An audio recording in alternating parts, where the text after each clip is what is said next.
Like Gonzalo Garcia is just giving people like he's just giving everybody a run for their money right now. Like honestly, like I know a lot of people are talking about like, oh, how is it going to work with Mbappe and everything, but the real conversation you need to ask, the real conversation you need to have is, oh, what's going to happen to Hendrick? What's going to happen to Rodrigo? Those are the real conversations you need to. So, you guys, what is good, man? Welcome back to Real United Talk, where we talk about all matters Real Madrid and Man United. This is going to be a real talk episode, and today I'm going to be talking about our game against Dortmund. So, as you guys already know, we beat Dortmund in the Club World Cup quarterfinals, and now we're into the semi-finals. We're going to be playing PSG. But let's talk about that Dortmund game a bit because, oh my god, that game was too close for my liking. It was a lot closer than I thought. It was a lot closer than I would have expected because we had a 2-0 lead, a very good 2-0 lead in that game, and then we lost our heads from the 89th, 90th minute, and then we ended up giving Dortmund 2 goals. We got a red card, and we narrowly won the game 3-2. A win is a win at the end of the day, but come on, man. I thought we left that stuff in the past. Like, I don't want to be saying that. Like, honestly, thank God I wasn't even there for that because at the 89th minute, I left my yard, had somewhere else to be. And then, like, I checked my phone at the end of the game, and then the game ended 3, so I said Dean Howson got a red card. And I was just like, only Madrid. Like, Madrid is one of the only teams that are capable of such rubbish, such heart attack. Like, oh my God, like, that was too close for my liking. But yeah, we won the game at the end of the day. But yeah, we can't be doing stuff like that again. We need to be more solid. Now we're losing out on Dinhausen, and I don't know how that's going to work for the PSG game. Probably Asensio, but he has proven that he has not been like, very dependable, very reliable so far. So like hopefully he'll be able to like step up again because like he's not a bad defender, right? Like he's still a very good defender. So hopefully him and Rudiger will be able to step up in that game without Dinhausen. But it's actually be very interesting to see what Xabi Alonso decides to do. Is he going to play 4 at the back given that Dinhausen is in there? Or is he going to play a 3 at the back still and just put someone else in that centre back, maybe Chouameni or something? That would be very interesting to see. But yeah, like I said, we're going to talk about that Dortmund game. It was a very comfortable 2-0 lead for most of the game. 90 minutes in that game, very comfortable 2-0 lead. And we tried something new, not necessarily new, but we tried something different in this game because I've been seeing Xabi Alonso play a 3 at the back. But also, like I said, we saw him play a 4-3-1-2 in I think the first or the second game. One of those games where Chouameni kind of like became a third centre back, and then Fran Garcia and Trent Alexander-Arnold were doing that thing, right? But in this game, he played a 4-3-1-2 and stuck to it. Like literally, like that was the formation that we used in that game, and that was very interesting to see from Xabi Alonso. Very interesting to see that he's willing to experiment, and like he's not just stuck on one formation. Like as the games go by, as different opponents come by, he's going to try and change his tactics and everything. And I love that. Like I love the fact that he's not just stuck on one thing. Obviously, stick to your thing, right? Stick to what you know and let us win trophies with it. But at the same time, like if you're going to like change up your tactics and everything, as long as it works at the end of the day, I'm fine with it. But yeah, we played a 4-3-1-2, and then this time was different because Tramani wasn't dropping to the center back. He was actually playing as a DM. Like he actually played midfield for the first time in a while. I think that's the first time he's properly playing midfield under Xabi Alonso, and he was solid. He actually looks very solid in that midfield. And Tramani is obviously like like he's a very good defensive midfielder. We all know why we signed him and everything. He was one of the best DMs in the world, or at least upcoming DMs in the world and everything. So like there's no doubt about Tramani's ability in that DM. It's just that like we're lacking for centre back so much that every time the opportunity comes to play him in centre back, we just take it. But yeah, Tramani looked very good in that game. But yeah, like I said, we played a 4-3-1-2, and like it was just very interesting to see that and everything. So like Trent was actually playing like right back, Fran Garcia was actually playing left back. Obviously, like they were still doing that thing going forward and everything, getting in attack. I mean, Fran Garcia scored a goal, right? So like they were still getting into attack and everything, but they had to be a bit more like disciplined in terms of like just where they are on the pitch and everything. And obviously, like Trent played in a back four for Liverpool all his career and everything, so it's not that is new to him. Fran Garcia as well, he has played in the back for all season last season, so it's not anything that is new to him. And then we had our Dean Howson, and then we had our Rudiger and everything. Looked good for most of the game, but like I said, red card. And yeah, I don't even know what happened then. Like, I just saw that he pulled someone back, and then the penalty, last man, all of that. But like yeah, it looked good for most of the game. Everything was just kind of flowing. And that game where Adagula was very impressive. 2 assists, the first assist for Gonzalo Garcia, very good cross into the box and everything. Adagula, honestly, like if I continue talking about, because like right now he's giving us those consistent performances, and if I talk about it every single time, like all the episodes are just going to be very long and everything. But obviously, I'm going to give him props for his deal. Like he just continues to impress, he just continues to do his thing. continues to show why everybody wanted him to be playing in the first place, and like the fact that he's kind of like changing up his position because yes, he could kind of play CM in the past and everything, but like this time he's like different. Like I don't know, like he was always like a calm slash winger and all of that, and now he's actually playing like a proper CM and he's actually playing it so well, still getting involved in attack, but still being able to like control the midfield from deep. And it's just so nice to see from him. He's proving to be a very important player for Xabi Alonso. He's proving that he's going to be a very important player for Madrid in the future. And yeah, it's just very nice to see from Adagula, yeah, and like I said, most improved player under Xabi Alonso. But like I said as well, Fran Garcia is looking like he wants to give him a run for his money because Fran Garcia has also been very improved. Like Fran Garcia has honestly impressed me so much. Like he's actually so crazy. Like honestly, like when Fran Garcia first came back to Madrid, I was like I couldn't see the vision with him. Like, he didn't look very good attacking and he wasn't very good defending as well. So I was just like, what is he actually bringing to Madrid? Honestly, like I'll be so real. I wanted him out of Madrid this summer. I thought that, we're sending Navarro as well, which is looks to be back on and all of that. But like, I just wanted Fran Garcia kind of like out of Real Madrid, or at least not as a starter, like not someone that we see play consistently, like honestly. But like right now, he has changed my mind a whole bit because obviously he played a Rayo Vallecano. I watched a few of those games and everything. I was actually good and everything. So I was just wondering why he looked so fidgety at Madrid. Like he didn't look very confident when he was defending. Every time he played Barca, Lamine was just cooking him up and everything. I know Lamine cooks a lot of people, but I don't know. He just looked very fidgety. He looked scared. And then going into attack, he wasn't solid. And I was just like, what are you bringing to my team? But right now, he looks so solid. Like he looks so good defensively. And he also looked good in attack. Like, he has always been someone that likes those overlapping runs and everything. There's always been someone that likes, trying to just get involved in attack and like he's doing it so well now. He's actually doing it efficiently, not just getting involved for getting involved sake. He's actually doing it so well now. And honestly, I love what I'm seeing from him. And if he continues like this, like I mean, not like even if we still sign another left back, he can be the starter. He can still be the starter because any other left back that we sign, is going to be competition, right? So he can still be the starter. Right now, he's proving that he should be at least be given a chance where the season starts, and then whatever happens from there happens. But like right now, he's proving that he should be the starter. And honestly, I'm here for it, man. I'm here for it. And speaking of Garcia, we're going to be talking about Gonzalo Garcia, another baller, another goal. Like I said, Adagula's cross for Gonzalo Garcia was just beautiful.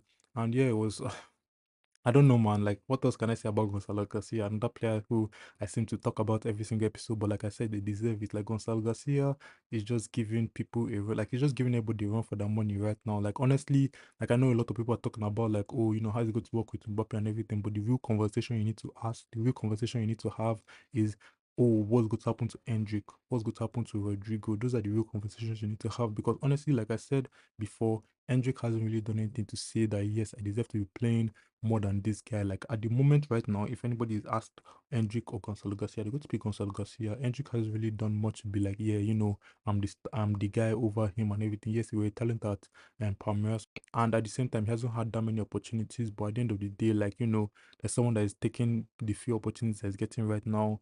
Obviously, Mbappe was out injured and everything, and now he's taking those opportunities. And that's also another thing. Availability is a big thing. It is a very big thing in terms of like taking opportunities. A very big thing in this football because yes, you can have all the talent in the world, but if you're not readily available when it's time for you to display that talent, then nobody's going to pick you. Like you can't be picked. Like Mbappe is injured right now, but guess what? Hendrick is also injured. And imagine if Hendrick was not injured, they would have probably tried to play Hendrick in at least one or two games. Even if they started with Gonzalo Garcia, they could have tried to play Hendrick in a few games, and he could have tried to impress in those few games. But he's not ready right now. Obviously, it's not his fault, and it's not anybody's fault for not being like readily available. It's not anybody's fault for getting injured or anything like that. But at the end of the day, you have to be ready. Like you have to always be ready. You have to always be fit, so that immediately the opportunity comes, you take it. Look at Gonzalo Garcia now. He was readily available, or only striking option available, and he's taking his opportunity now. Right now, he's also going to have a big part to play on that Xabi Alonso. He's probably going to be involved with us next season. And honestly, like it's just so cool to see. Like if there was anybody that will go to loan out right now, this instant, it will not be Gonzalo Garcia, it will be Hendrick. If there's anybody we're going to sell right now, it will not be Gonzalo Garcia, it will be Hendrick. Being available is very important. This is something that happened with Swansea at United. This is something that pained me with Swansea because I always thought that Swansea was very talented at United. I always thought that like he could be a very good centre back with United and everything. But the thing about him that he was always getting injured, was never readily available, and that was so painful because there were some times where our defenders were by all these type of guys who are in and out of the squad and everything, and it just seems as if anytime those guys get injured, he also gets injured, and he just never got the opportunity to actually like show himself. Obviously, he had a few of those games that we'll never forget. The game against PSG always in our heads and everything. But like some guys just don't take the opportunities when they come, or they can't because they're injured and everything. Need to be available. Like I said, it's not their fault that are getting injured, it's not their fault that are injury prone or anything, but at the same time, like it's just a big factor in taking your opportunities, a big factor in this whole football thing. But like I don't want to divert into United matters right now, so let's continue talking some Real Madrid. But yeah, we looked very solid in that game. We ran that game for the first half. The second half was more professional, was more like, let's just get this game over with. We don't look to create too many opportunities. Dortmund started like pressing us a bit more and everything, but like it's kind of like what I've seen from Madrid in the past, but we're just like we just want to like see a game out and everything, want to be very professional. It obviously causes situations like this one where like it was a close call at the end of the day, but at the same time, like it's not anything I'm going to complain too much about because I've seen us do it so many times in the past that like like why would I start complaining now?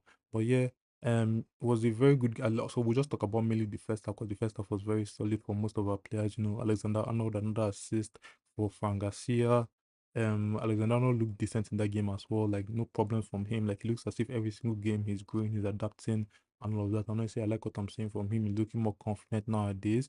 And yeah, it's just so proper from everybody. I think everybody's like putting a shift right now. Everybody's trying to like prove themselves and all of that. So like I'm liking what I'm seeing from the Real Madrid players right now. Obviously, like there's a few if and buts here and there.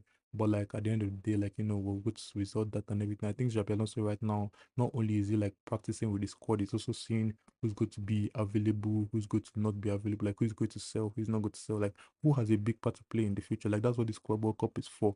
As much as he wants to win, as much as he's taking it seriously, this Club World Cup is to test the players and see who is ready and who is not, who is going to keep, who is going to sell, who is going to loan, or all those type of things, like who's going to be involved with the squad. So honestly, a lot of players are proving themselves right now. They're proving why they should be involved in the squad, and some players, they're not getting the opportunity, or like when the opportunity comes, they're not taking it. Rodriguez, like I said, is a very interesting player in this situation because Rodriguez is not getting that much game time right now, and given that like it's someone like Gonzalo Garcia that is taking his place, like we didn't have like Mbappe at the start of this tournament and everything, and like it's not really like big players that are taking his place right now. It's like Adagula, is Gonzalo Garcia, so like that can be very painful for him to see, and he can kind of just be saying that like he's not really going to be involved in Madrid next season, like he can potentially be sold, which would be very painful for me because I actually love Rodrigo so much. But if there's no plan for him, there's no plan for him. And I'd rather him find something that will work for him than seeing him miserable on the bench, honestly.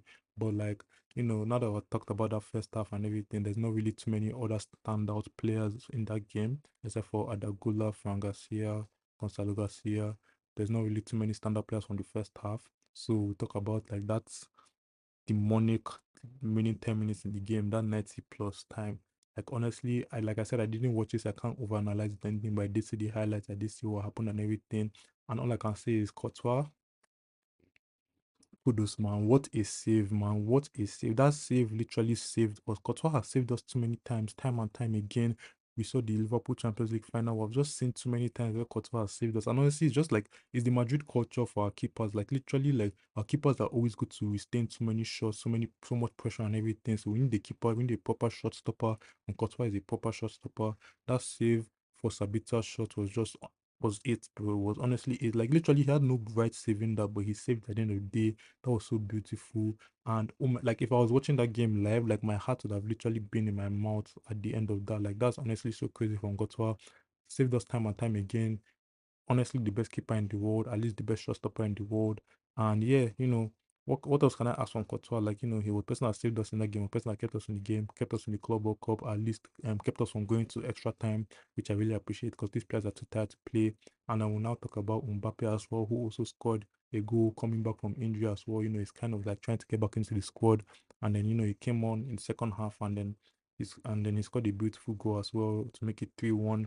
And that goal was actually like I like that goal because it was a proper striker's goal. It was a proper striker's goal because I've always talked about Mbappe and how he's too much of a winger and everything. Like I feel like Mbappe needs to fully adapt to this whole striking thing and just keep it in mind that like we want you as a striker. Yes, you can still do your thing on the wing, you can still drift out to the wing and everything, but like we want you as a striker. And I like that goal because that goal was actually like a proper striker goal. It crossed into the box from Adagula and then just a nice proper finish, like a nice clean finish and acrobatic and everything. That's the type of goal I want to be seeing from Mbappe. Obviously, I'm not saying week in, week out that type of goal or anything, but like see that goal every now and then is very promising, and I like seeing that type of things. When I saw that goal, I was very happy with Mbappe and everything. I think a few more headers, a few more of those striker finishes, and then I'll be very happy with it. But obviously, like I'm not saying I'm not happy with Mbappe. Golden Boot last season and everything. I'm not saying I'm not happy with Mbappe, but I just want to see some actual striker. I can't be seeing him get into like the box and get into like dangerous positions in the box, not just like coming short to receive the ball so you can like finesse it to the top corner and everything. Yes, get your goals how you want to get your goals, but also get us those striker finishes.